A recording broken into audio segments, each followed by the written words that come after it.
Hello everyone.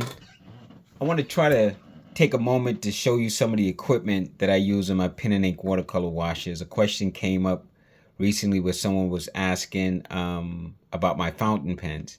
And I haven't always used fountain pens. I just recently started using them because I really just like the way they feel. But there are a lot of equipment out there on the market. And one of the most important things you want to make sure that you get with your pens, regardless of what type you use, or at least with your pen and your ink, is that it's actually waterproof. And I can't stress that enough. You have to make sure that it's waterproof. Water soluble and waterproof are two different things. Water soluble means that you could use it with water, and that means it may blur. Waterproof simply means that no matter what you do with it, the water will not bleed the ink. Now that doesn't mean that when you're using a pen and ink in a watercolor wash that it won't fade. That's a completely different thing because that really depends on a lot of things. The paper that you're using, the water amount that you're using, as well as the pigment in the ink, in the paint that you're using, especially if the paint is opaque. It can kind of ghost over the ink and kind of dull it down just a little bit, and you may need to revive it, or you may need to use your ink on top of the watercolor instead of before. But with that being said, I'm going to try to make this really, really quick and really, really brief. As with most people, I have a lot of supplies, and it took a lot of time to accumulate them, and a lot of them was based on trial and error. I don't have any brands that I represent. No one pays me to share these brands with you. It's just what I've been using, and that's pretty much just it. And so let's just begin. Now, of course, my standard favorite, just like most people, is the Microns. I bought this set from Amazon probably for about 11 bucks. It comes with a lot of different sizes. Even this one right here, that's like a brush. See that nib on there has a brush nib. I don't really use this particular one. But they do have different sizes. As you can see, it's not in any order, but you have the 005, you have the 1, you have the 02, you have the 05, you have the 03, the 08, and I'm sure they come in between with the 4 and the 7, but this just happens to be the set that I have. And then I also like to use these Stadlers. These also come in a range of sizes, and they come with some very interesting markings on it, because this one is like an angle, and you can see that the brush description on it shows the picture of it being at an angle. I've never used this one either in my projects, but the sizes range from a 1 to a 01, a 1.2, a 03, like that, 05, 00, 0.05. And that's just, again, all describing the widths. But I use these also. Not as much, but I do use those. And then I have started out with these quills, where you just take the pen nub and you stick it inside, and then you dip it in ink, and you can write with it. I even saw something or read something somewhere, and I took a twig from the backyard and I actually sharpened it in my pencil sharpener. And believe it or not, you can dip this piece of wood from the garden and sharpen it, and you could dip this into ink and it'll write also. I'll see if I can't do a quick demonstration, which is not what I'm trying to do. I'm just really trying to talk about the equipment. And again, always get what's comfortable for you, and definitely what you can afford in your budget. You don't need to have both Stadler and Microns. I just happened to have purchased one before the other, and then bought the other one to see if there was a difference. And that was just me. And I'm not proud to say I have other brands that I'm not even going to bring out because I don't really use them, that I've also purchased in trial and error to try to see which way to go. Now, you could also use Sharpies. Sharpies is a waterproof permanent ink. It comes really fat, really skinny. Let me see if I could just grab a couple that I know I have it in my little art drawer over here. So yeah, so these regular Sharpies right here are permanent markers, the ultra fine, the fine, and then you have this one right here. I think I drew a bird with this one recently, and I even did a nail drawing with this one not too long ago either.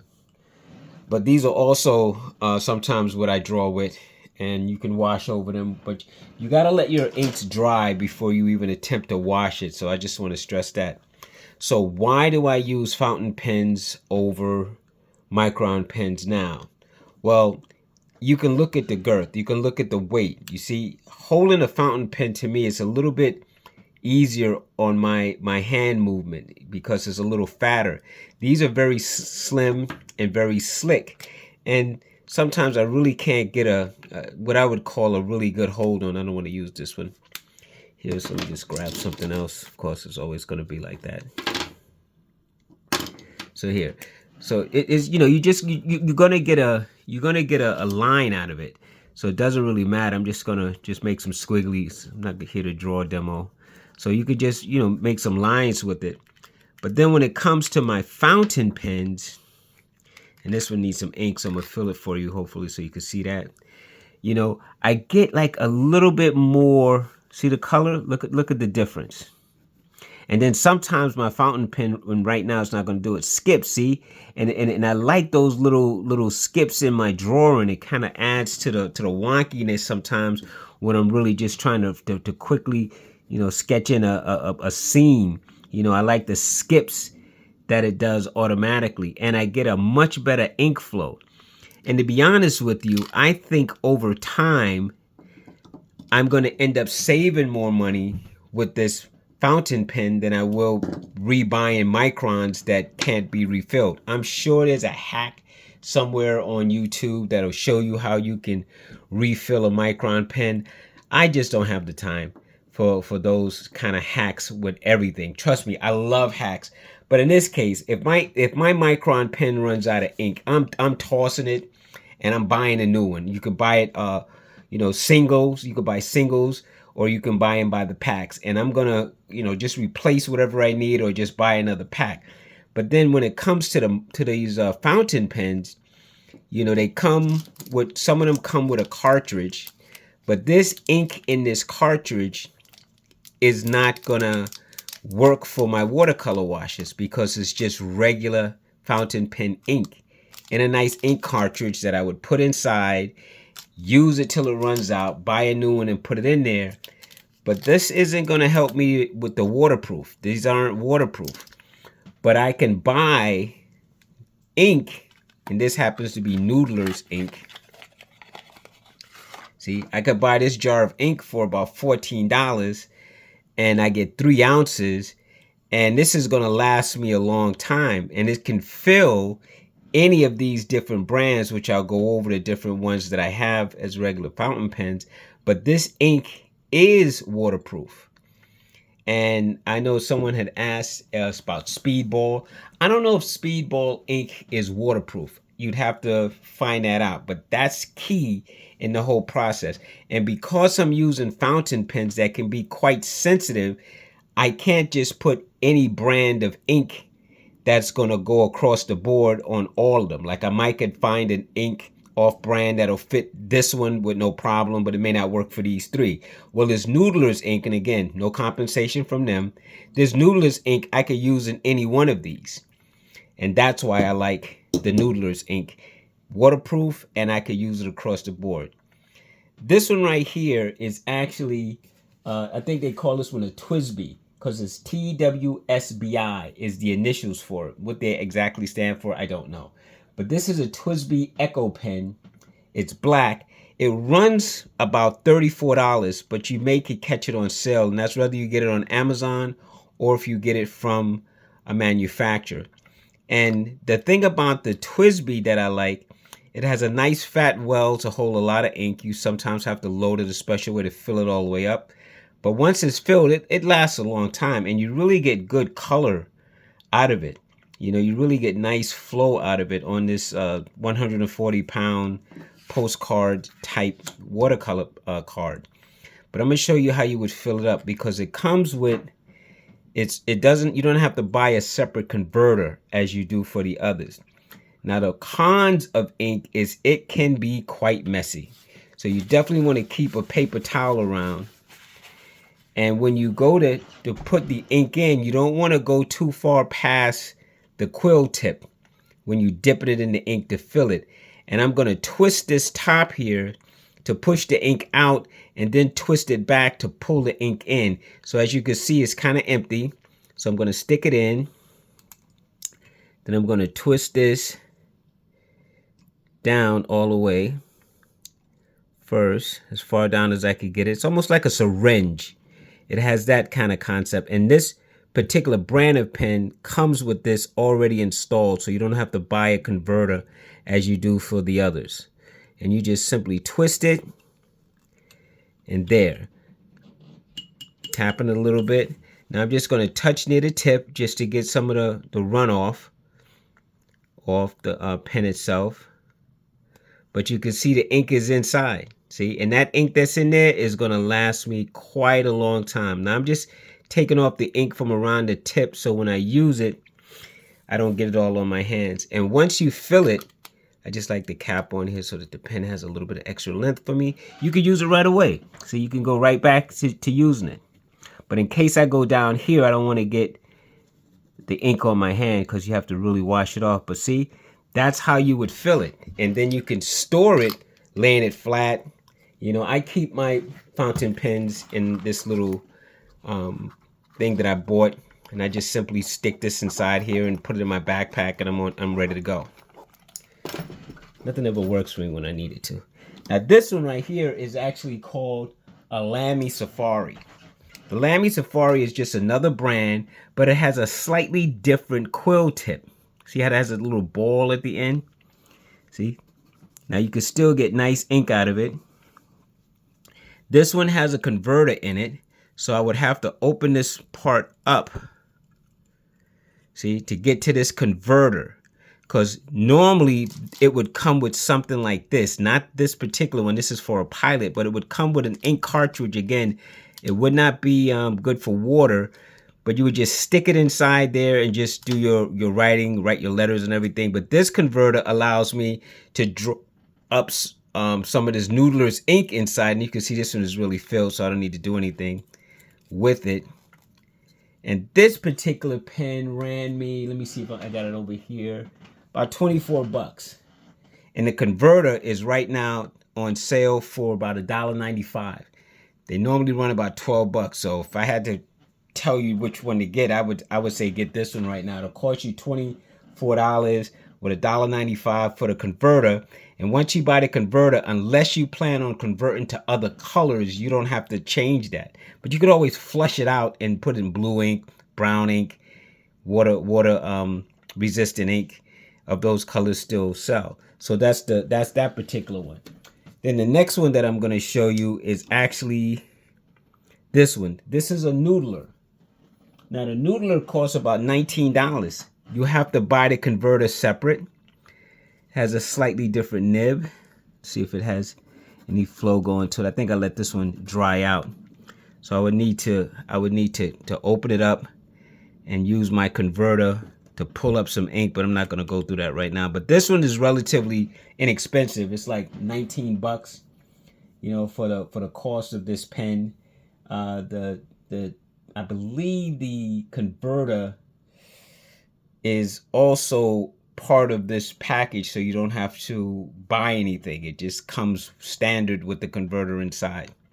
Anyway, that's the Noodler. And the last one is the least expensive one, and it's a Pilot.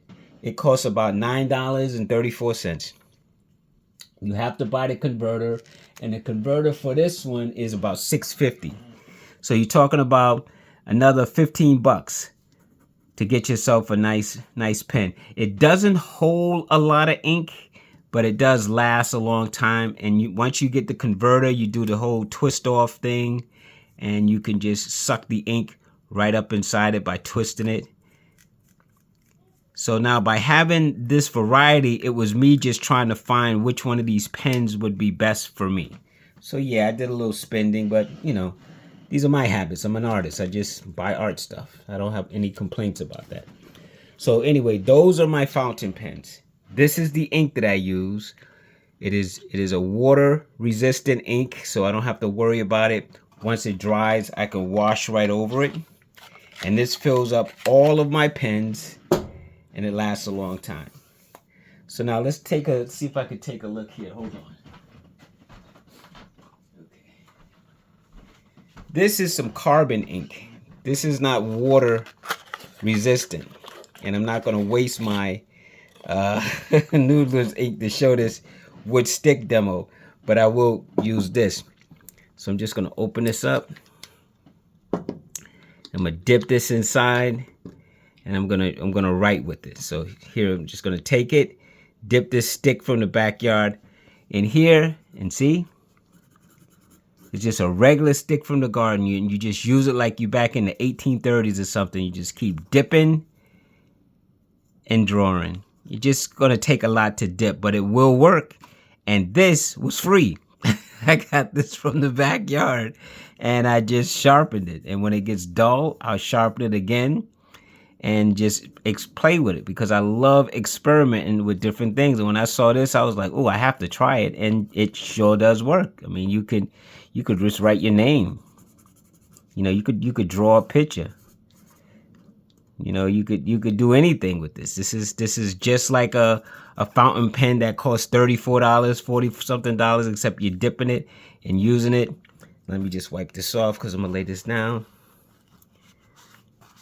See, and you could just use it until it runs out.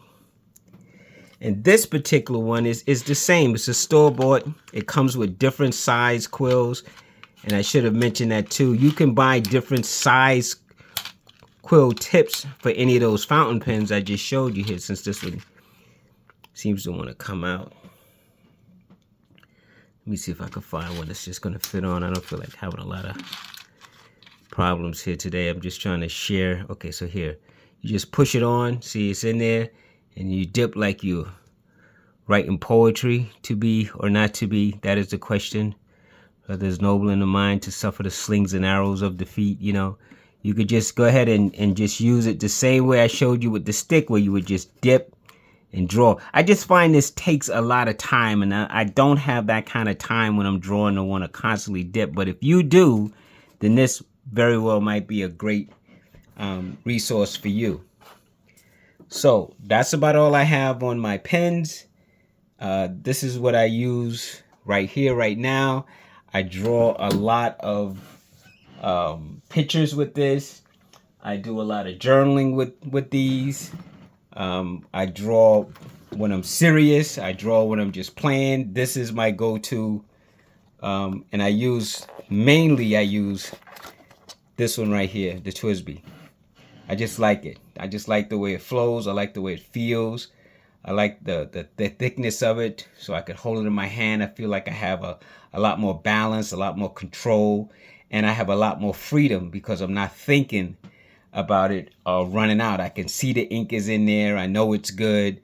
I don't worry about all the different sizes that these pens come in, because I can just press down on the nib to get a thicker, thinner kind of a line, working it on the side. So there are ways that I can manipulate the holding of this to give me line strengths and weaknesses, or thicknesses or thinness. So I really like this. It's kind of like one of my new best friends.